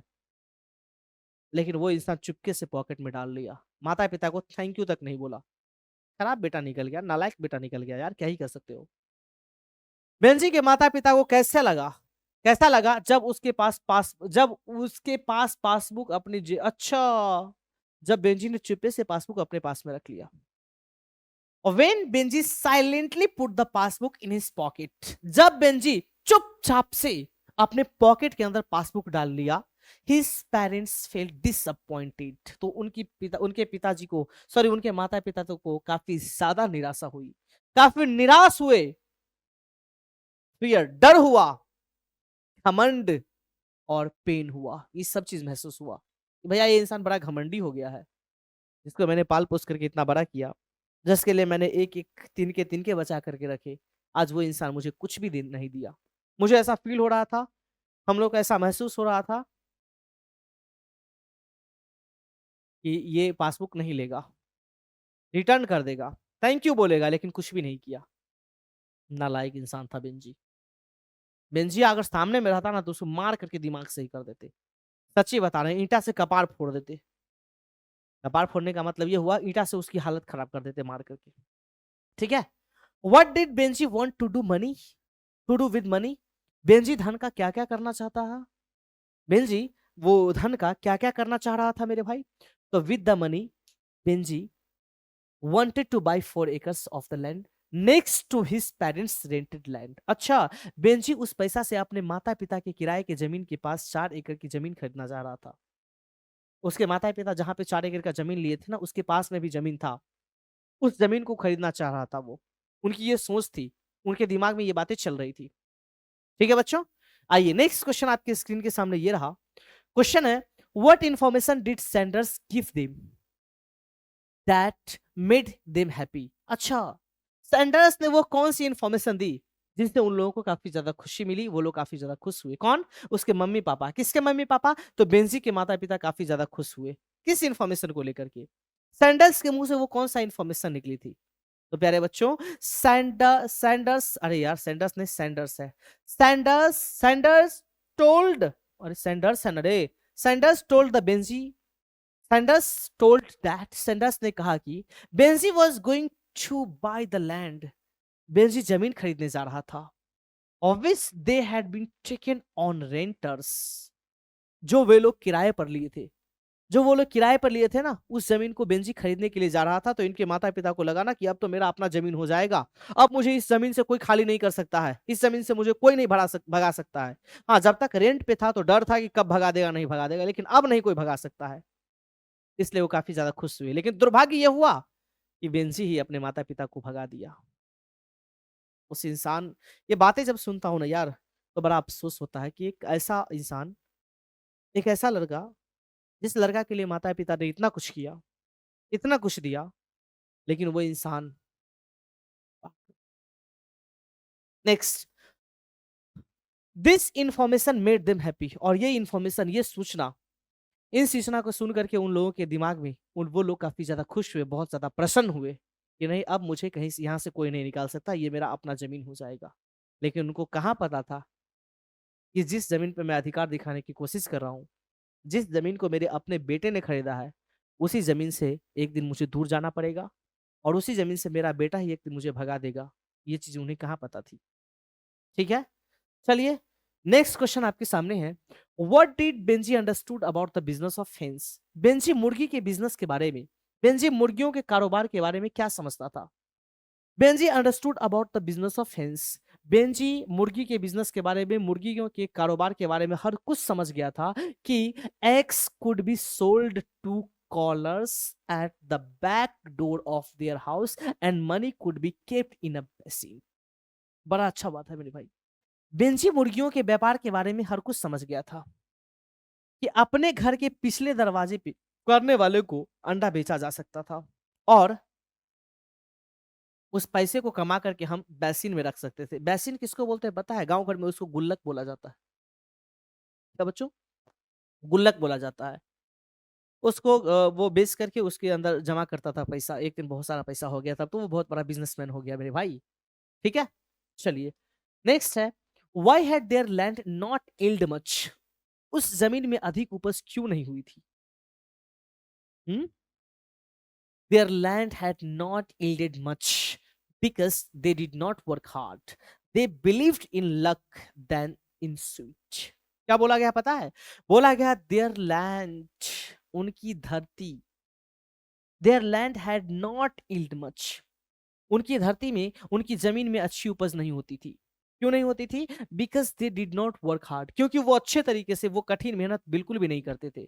भाई तुम मेहनत ही नहीं करोगे, किसान को कितना ज्यादा मेहनत करना पड़ता है यार खेती में, लेकिन अगर आप मेहनत ही नहीं करोगे तो आपको सफलता कहां से मिलेगी? आपकी उपज कैसे होगी? खेतों की उपज कैसे होगी? खेत में काम करना पड़ता है। लेकिन उनके पिताजी ना, उनके पिताजी जो है ना, वो थोड़ा सा ये क्या बोलते हैं, भाग्य पे ज्यादा विश्वास करने वाले इंसान थे, लक पे ज्यादा विश्वास करते थे, काम करना नहीं चाहते थे। अच्छा जो होगा सो होगा, भगवान भरोसे रहने देते हैं, भगवान ने चाहा तो अच्छा ही होगा। भाई काम करोगे तब तो अच्छा होगा, तुम काम करते नहीं हो और अच्छा अच्छा होने का एक्सपेक्ट कर रहे हो, कैसे पॉसिबल है? कभी भी संभव नहीं है। अगला, they believed in luck than in sweat. मेहनत से ज्यादा वो भाग्य में विश्वास करते थे मेरे भाई। पसीने बहाने से ज्यादा वो भाग में विश्वास करते थे। स्वीट का मतलब यहाँ पे मिठाई नहीं, पसीना। ठीक है, पसीना मतलब मेहनत। नेक्स्ट क्वेश्चन है, what had Benjy's parents expected when they handed him the passbook. Benjy के माता पिता को क्या एक्सपेक्टेशन थी, क्या आशाएं थी जब उन्होंने पासबुक दी थी? बेंजी के माता पिता ने क्या सोचा जब उन्होंने पासबुक गिफ्ट, वो पासबुक दिया था बेंजी को, तो उनके माता पिता ने क्या सोचा बच्चों, जल्दी से बताओ। तो आप तमाम बच्चे बोलोगे, Benjy's parents expected Benjy to thank them for gift. Benjy के माता पिता को ये एक्सपेक्ट था, ये आशा था कि बेंजी ना उन लोगों को थैंक करेगा, धन्यवाद देगा गिफ्ट के लिए, and they expected to share some money with them. और इतना ही नहीं, उनको यह भी आशा था कि मैं जो इतना रुपया संजोग करके रखा हूं, इतने सारे धन इकट्ठा करके रखा हूं, और जब मैं इसको वापस दे रहा हूं ना, इसको दे रहा हूं कि बेटा तुम लो ये चीज, तो उनको ऐसा लगता था ना कि वो मुझे धन्यवाद करेगा कि thank you so much father and mother. लेकिन ऐसा कुछ भी नहीं हुआ। उनको यह भी विश्वास था कि वो मुझे उसमें से कुछ शेयर मिलेगा, कुछ पैसे मुझे भी दी जाएगी, लेकिन ऐसा बिल्कुल भी नहीं हुआ। उनके पास जीरो बैलेंस बच गए मेरे भाई, एक भी रुपया नहीं बचा, और उस पासबुक को पगलवा जेबी में डाल लिया। इतना घटिया बच्चा था यार, सोच करके देखो। लेकिन क्या ही कर सकते हो यार। नेक्स्ट, अगला है, हु वाज फ्लोरेंस। ये फ्लोरेंस कौन थी यार, ये फ्लोरेंस कौन थी? तो मैं आपको फ्लोरेंस का शकल दिखाता हूं मेरे भाई, यही फ्लोरेंस थी। एक मिनट रुक जाओ, ये फ्लोरेंस थी, ठीक है, ये फ्लोरेंस थी, ये फ्लोरेंस थी, ठीक है, ये फ्लोरेंस थी बच्चों। और इसका जो बाल रखने का तरीका था ना, वैसा था, ठीक है। ये फ्लोरेंस थी प्यारे बच्चों। बात समझ में आ रहा है? ये कौन थी? आप बोलोगे ये फ्लोरेंस थी। देखो ना, देखने में कितनी ज्यादा खूबसूरत लग रही है। और ये थी, ये देखो, देखने में कितनी ज्यादा खूबसूरत लग रही है। बिल्कुल भी खूबसूरत नहीं थी मेरे भाई। इसी वजह से, खूबसूरत नहीं होने के वजह से ही तो इनके माता पिता इनको लाइक नहीं करते थे, इसको पसंद नहीं करते थे। बोलते थे वो लड़की तो बिल्कुल भी ठीक नहीं है। लेकिन बेंजी तो खराब इंसान था भैया, इसको तो ऐसी ही लड़की पसंद थी, यही लड़की पसंद थी, ऐसे ही नहीं, यही लड़की पसंद थी। आंसर लिखा हुआ, Florence was a girl. Florence एक लड़की थी। अरे भैया वो तो सब जानता है, देखने में लड़की ही लग रही है। दुगो छुट्टी वाले ठीक है, लिखा मैंने, Florence was a girl. Florence एक लड़की थी, who was a employ in Benjy's poultry, जो बेंजी के मुर्गी फार्म में काम करने वाली एक नौकरानी थी। आपको मैंने पहले ही बता दिया था, एक्सप्लेनेशन के दौरान एक एक चीजों को मैंने एक्सप्लेन किया बच्चों। मैंने एक्सप्लेनेशन के दौरान इन चीजों को एक्सप्लेन कर दिया कि भाई ये जो फ्लोरेंस थी ना, वो देखने में बिल्कुल भी सुंदर नहीं थी। स्टार्टिंग में ये बेसिकली एक एम्प्लॉय थी, हम कह सकते हैं कि सर एक स्टाफ थी, कह सकते हैं कि एक नौकरानी थी। बाद में चल करके ना ये बेंजी की वाइफ बनी, ठीक है। चलिए नेक्स्ट, अगला क्वेश्चन आपके स्क्रीन के सामने है, why did Benjy want to marry Florence. Benjy Florence से विवाह करना क्यों चाहता था, इसके पीछे का रीजन क्या था? अच्छा सीधी सी बात है यार, इस बात को सोचने वाली है। इस बात को आप सोच सकते हो कि इतना बड़ा बिजनेसमैन, इतना इतना धन दौलत, इतना रुपया पैसा, लेकिन फिर भी वो अपने वो नौकरानी से शादी क्यों करना चाह रहा था, जो बिल्कुल भी देखने में अच्छी नहीं थी। इसके पीछे का रीजन क्या था यार, जरा सा बात करते हैं। देखो, Benjy wanted to marry Florence. Benjy Florence से शादी करना चाह रहा था। किससे शादी करना चाहता था मेरे भाई? तो फ्लोरेंस से शादी करना चाहता था, बिकॉज क्योंकि सी वॉज डिलीजेंट, क्योंकि वो परिश्रमी थी, एंड हार्ड वर्किंग, और काफी ज्यादा मेहनती लड़की थी। अच्छा, वो परिश्रमी और काफी ज्यादा मेहनती लड़की थी, इसी वजह से उसके दिमाग में एक बात चला कि भाई सुंदर हो या ना हो, उससे मुझे क्या फर्क पड़ता है, मेरे को तो मेहनती लड़की चाहिए, मेरे तो काम करने वाली लड़की चाहिए, जो हमारे इस व्यापार में सहयोग कर सके, वैसी लड़की चाहिए। और फ्लोरेंस वैसी थी, इसमें कोई शक नहीं है। सो ही होप्ड, इसलिए उन्होंने आशा किया था कि she would help him with the hence. इसलिए उन्होंने आशा किया कि वह उसका सहायता मुर्गियों में करेगी, यानी मुर्गी के पालन पोषण में करेगी, मुर्गी को खाना खिलाने में करेगी, मुर्गी को किस तरीके से रखना है उसके बारे में करेगी। भाई एकदम ऑब्वियसली बात है, आपका अगर कोई बिजनेस है ना, उस बिजनेस से आप प्यार करोगे, उस बिजनेस से आप मोहब्बत करोगे, क्योंकि आपका पूरा जीविकोपार्जन, पूरा का पूरे परिवार उसी से चल रहा है। लेकिन बेंजी को इस बात की जानकारी कहां थी कि एक समय ऐसा आएगा जब यही फ्लोरेंस मेरे माता पिता से झगड़ा कर लेगी, और यही फ्लोरेंस मेरे मन को घुमा देगी, यही फ्लोरेंस मेरे माता पिता को मेरे से दूर करवा देगी। यह आइडिया नहीं था। लेकिन कमाल की बात यह है कि बेंजी भी कैसा नालायक निकला यार, उसको खुद का दिमाग तो होना चाहिए ना। लोग ऐसा बोलते हैं ना कि घर में झगड़े का मेन कारण लेडी होती है, मैं इस बात को यार, नहीं यार, लेडी कैसे होती है मैं मानता हूं, लेकिन उसको सुलझाया जा सकता है, उसको समझाया जा सकता है। कोई ये मत बोलना कि सर अगर आपकी आपकी अभी नहीं शादी हुई ना, इसलिए बोल रहे कि समझाया जा सकता नहीं यार, ये पॉसिबल है। क्यों नहीं पॉसिबल है यार? ऐसा थोड़ी ना कि माता पिता को अलग कर देगा कुछ भी, ये सब ठीक बात नहीं है, एकदम ठीक बात नहीं है। नेक्स्ट, तो ये पूरा का पूरा द आर्टिस्ट का मामला मैंने अच्छे तरीके से कंप्लीट किया हमारे प्यारे बच्चों, ठीक है। सॉरी, द आर्टिस्ट बोला गया यार, ये क्या आ गया, ये आर्टिस्ट नहीं द अर्थ होगा। इस द अर्थ के मामला को मैंने बहुत अच्छे तरीके से कंप्लीट किया। अगर हम लोग बात करेंगे समराइज करने को लेकर के मेरे भाई, कि हम लोगों ने आज की क्लास में किन किन चीजों पे गौर किया, किन किन चीजों पे फोकस किया, किन किन चीजों के बारे में स्टडी किया, तो मैं आपको जानकारी के लिए बता दूं कि सर हम लोग बात कर रहे थे आज की क्लास में द अर्थ चैप्टर को लेकर के, ठीक है, द अर्थ चैप्टर को लेकर के बात किए थे, ठीक है। सबसे पहले हम लोगों ने बात किया अबाउट राइटर, ठीक है, यानी राइटर के बारे में हम लोगों ने स्टडी किया प्यारे बच्चों। इसके बाद हम लोग बात किए अबाउट चैप्टर, यानी चैप्टर के बारे में, अबाउट चैप्टर, चैप्टर के बारे में हम लोगों ने स्टडी किया, कोई दिक्कत नहीं है मेरे लाल। इसके बाद मेरे प्यारे साथियों, इसके बाद इसी चैप्टर में हम लोगों ने बात किया सम इंपॉर्टेंट पॉइंट्स के बारे में, सम इंपॉर्टेंट पॉइंट्स के बारे में, ठीक है, some important points for your board examination. आपके बोर्ड एग्जामिनेशन के लिए कुछ इंपॉर्टेंट पॉइंट था, उसके बारे में मैंने डिस्कस किया, या फिर हम कह सकते हो कि सर सम इंपॉर्टेंट पॉइंट्स को मैंने बहुत अच्छे तरीके से आपके सामने एक्सप्लेन किया, यानी इसको मैंने एक्सप्लेन किया मेरे प्यारे बच्चों, इसका एक्सप्लेनेशन मैंने बहुत खतरनाक लेवल पे दिया है, ऐसा मैं उम्मीद करके चलता हूं, ठीक है। ठीक है बच्चों, इसमें तो कोई दिक्कत नहीं है। आप बोलोगे सर बिल्कुल भी दिक्कत नहीं है। इसके बाद अगर हम बात करेंगे मेरे लाल, तो हम लोग बात किए थे आज ही की क्लास में मोस्ट वीवीआई ऑब्जेक्टिव क्वेश्चंस को लेकर के। आपका जवाब होगा हाँ गुरुजी, ये भी बात सही है। मोस्ट वीवीआई ऑब्जेक्टिव क्वेश्चंस को लेकर के हम लोगों ने बात किया, इसमें कहीं से कोई शक नहीं है सर, बात क्लियर है। इसके बाद मेरे प्यारे साथियों, इसी चैप्टर के अंदर, अरे इसी चैप्टर के अंदर नहीं, इसी क्लास के अंदर इस चैप्टर से रिलेटेड जितने भी मोस्ट इंपॉर्टेंट सब्जेक्टिव था, मोस्ट इंपॉर्टेंट सब्जेक्टिव क्वेश्चंस थे, मोस्ट इंपॉर्टेंट सब्जेक्टिव क्वेश्चंस थे प्यारे बच्चों, मैंने उन सारे के सारे इंपॉर्टेंट सब्जेक्टिव क्वेश्चंस पे भी फोकस किया। बात समझ में आया?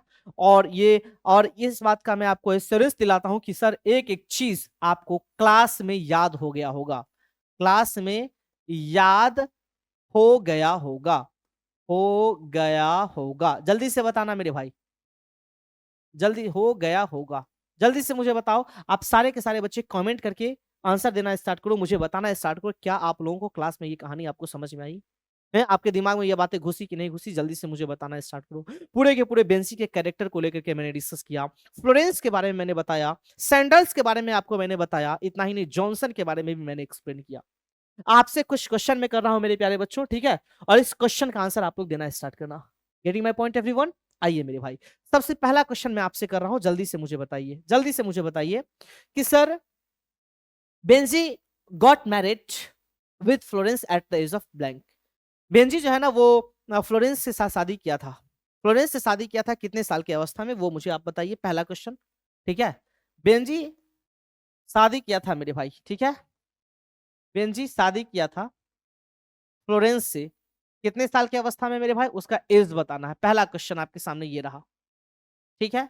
दूसरा दूसरा आपको ये बताना है मेरे प्यारे साथियों कि बेंजी ने अपने माता पिता को कहां पे खाने के लिए बोला था, किस जगह पे जाकर खाने के लिए बोला था, वो भी बताओ। बेंजी जो है ना, Benji told his parents, told his parents, लिख देता हूं, टोल्ड हिज पेरेंट्स, बेंजी ने अपने माता पिता से कहा टू ईट, खाने के लिए, इन द ब्लैंक, कहां पे खाने के लिए बोला था वो भी आप मुझे कमेंट करके बताओ। ये दूसरा क्वेश्चन आपके सामने मैं फेंक रहा हूं। तीसरा क्वेश्चन ये है प्यारे बच्चों, तीसरा क्वेश्चन ये है कि एचिबेट्स का, H E Bates first novel was, first novel was published in, first novel was published at the age of blank, at the age of blank। कुल मिलाकर के तीन क्वेश्चन ये है, यानी एचिबेट साहब का पहला नोवेल प्रकाशित किया गया था, उनका पहला नोवेल पब्लिश हुआ था जब वो कितने साल के थे। एंड चौथा क्वेश्चन मैं आपसे पूछ रहा हूं प्यारे बच्चों कि किसने इस बात को लेकर के सजेस्ट किया, नहीं नहीं नहीं, एट फर्स्ट बेंजी के, शुरुआती में बेंजी के पास कितनी मुर्गियां थी, at first, at first Benzi, at first Benzi kept blank hens, blank hens। शुरुआती में स्टार्टिंग में बेंजी के पास कितनी मुर्गियां थी ये बताना है, और जब वो स्कूल छोड़े थे 14 साल की अवस्था में, उस टाइम पे कितनी मुर्गियां थी वो भी आपको कमेंट सेक्शन के अंदर बताना है। बात समझ में आ रही है मेरे भाई? जो चीजें मैं बोल रहा हूँ ये चीजें दिमाग में जा रही है ना? कुल मिलाकर के आपके सामने मैंने 5 क्वेश्चन फ्रेम किया मेरे भाई, और इस पांचों के पांचों क्वेश्चन का आंसर आप लोगों को देना पड़ेगा, ठीक है? और उम्मीद नहीं, मुझे पूरा यकीन है, विश्वास है कि एक एक क्वेश्चन आपके दिल में छपी होगी और एक एक क्वेश्चन का आंसर आप लोग देने के लिए तैयार होंगे। तो thank you so much everyone, thanks a lot my dear all. और इस चैप्टर को मैंने बहुत अच्छे तरीके से कंप्लीट किया जिसका नाम था द अर्थ। उम्मीद करते हैं कि इसी तरीके से आप लोग एक एक चीज को कंप्लीट करते हुए चलोगे, और हम लोग तो मेहनत कर ही रहे हैं, साथ में अब आपको भी मेहनत करने की जरूरत है, थोड़ा सा जबरदस्त तरीके से मेहनत करने की जरूरत है मेरे भाई। थोड़ा सा आपने फ्रीक्वेंसी को बढ़ाना है, मतलब पढ़ाई करने का जो ये है ना, बच्चे को देखता हूं मेरे भाई कि वो टाइम के अनुसार पढ़ाई करते हैं कि चलो ठीक है, आज 3 घंटा पढ़ाई कर लिए हैं तो कल नहीं करेंगे। पता चलता है कि उस 3 घंटा में एक एक सब्जेक्ट पढ़ाई किया है। भैया ऐसे में काम नहीं चलेगा। एक गाड़ी को चलने के लिए ना, 4 व्हीलर को चलने के लिए 4 चक्के की जरूरत होती है, और जब चारों चक्का स्ट्रांग नहीं होता है मेरे भाई ना, तो वो मामला ठीक से नहीं चल पाती है। अगर एक भी चक्का डैमेज हो गया ना, तो गाड़ी नहीं चल पाएगी ठीक से। ठीक से क्या समझो कि चल ही नहीं पाएगी एक तरीके से।